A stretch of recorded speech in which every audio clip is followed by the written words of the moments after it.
Ang kagawaran ng transportasyon ay naglalayong makumplito ang matagal na naantala na proyekto ng MRT-7 sa pamamagitan ng 2027, ayon kay Agency Chief Vince Dizon. Ang proyekto ng MRT-7 ay nahaharap sa maraming mga pagkaantala sa mga nakaraang taon. Ang MRT-7 ay una ng binalak na maging bahagyang pagpapatakbo sa pagtatapos ng 2025, ngunit ito ay kalaunan ay naantala sa 2028 dahil sa mga pagbabago sa disenyo. At bago natin ituloy, kung ikaw ay bago pa lang sa aking YouTube channel ay huwag kalimutan mag-subscribe at i-click na rin ang bell icon para lagi kang updated sa mga bago kong upload video.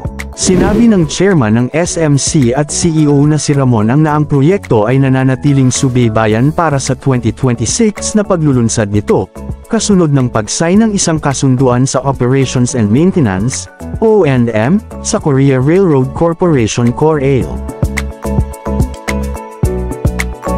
Sabi niyang sa isang pahayag, sa lahat ng mga tren na inaasahan na tatakbo at masuri sa pagtatapos ng taon, at buong operasyon na itinakda para sa 2026, ang pakikipagtulungan na ito kay KORAIL ay nagdadala sa amin ng mas malapit sa aming layunin.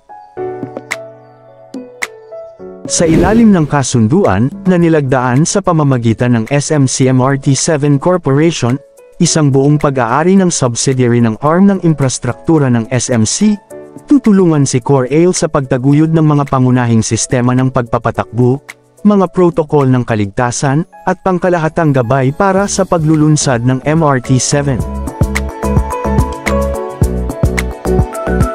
Ang pakikipagtulungan ay nagsisimula noong July 2025, kasama ang paunang 6 hanggang 12 buwan na nakatuon sa pagtatapos ng mga kinakailangan sa pre-operational at nagpapatatag ng mga pangunahing sistema. Magbibigay din ang KORAIL ng pangmatagalang suporta sa teknikal at mapadali ang paglipat ng kaalaman.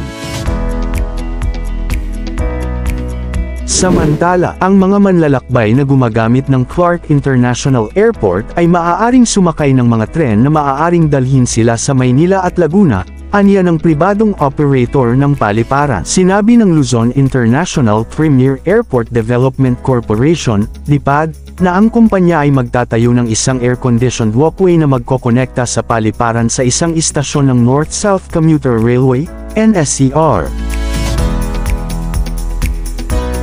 Sinabi ng Pangulo at CEO ng LIPAD na si Noel Manangkal na ang walkway ng connector ay 300 metro ang haba, at magkakaroon ng mga retail shop.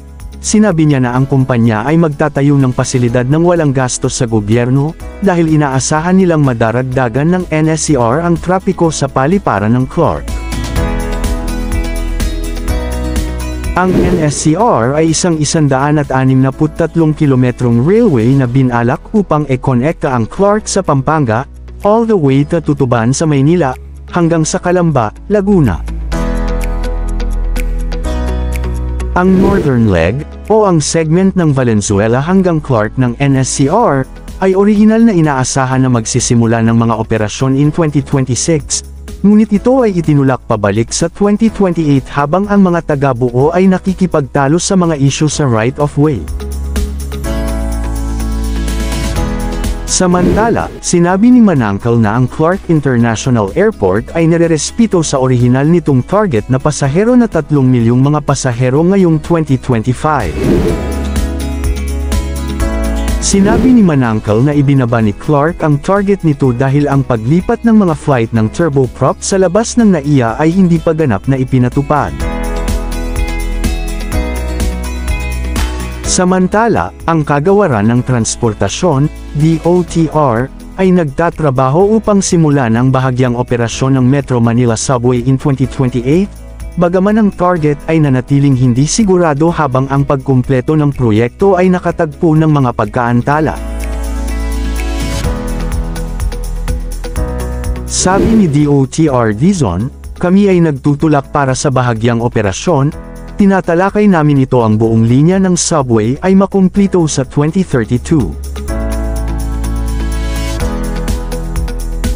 Sinabi ng Departamento ng Transportasyon na nagtatrabaho ito sa lokal na unit ng gobyerno ng Pasig upang malutas ang mga isyu sa right-of-way row, para sa istasyon ng Ortigas ng Metro Manila Subway Project. Ang istasyon ng Ortigas ay tiyak na hindi matapos sa 2028. Mas maaga, sinabi ng DOTR na target na makumplito ang pagkuha ng row para sa proyekto ng Metro Manila Subway sa unang quarter ng 2026.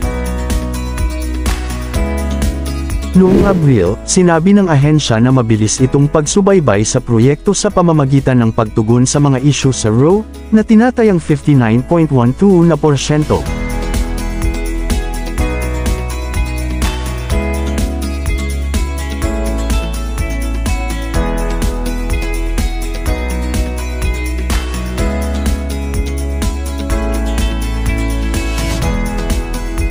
Inaasahan din ng DOTR na igawad ang tatlong natitirang mga contract package ng Metro Manila Subway sa loob ng taon. Ang natitirang mga contract package ay nagkakahalaga sa pagitan ng 10 bilyon pesos at 15 bilyon pesos bawat isa. Sakop ng contract package, CP105 ang pagtatayo ng istasyon sa Kalayaan Avenue at Bonifacio Global City. Sakop ng CP108 ang mga istasyon ng Loten at Senate na nakalagay, at ang CP109 ay ang istasyon ng Ninoy Aquino International Airport, NAIA, Terminal 3. Ang subway ay 33 kilometro ang haba na may 17 istasyon. Ang layunin ay upang i-cut ang oras ng paglalakbay sa pagitan ng Quezon City at NAIA hanggang 35 minuto mula sa higit sa 1 oras sa kasalukuyan. Inaasahan na mapaunlakan ng hanggang sa 370,000 mga pasahero araw-araw. Ang pagkumpleto ng proyekto ng subway ay nangangako ng isang napakalaking pag-upgrade sa kadaliang kumilos sa lungsod sa pamamagitan ng makabuluhang pagpapaikli ng oras ng paglalakbay sa pagitan ng East Valenzuela Station at Bicutan Station sa humigit kumulang na 45 minuto.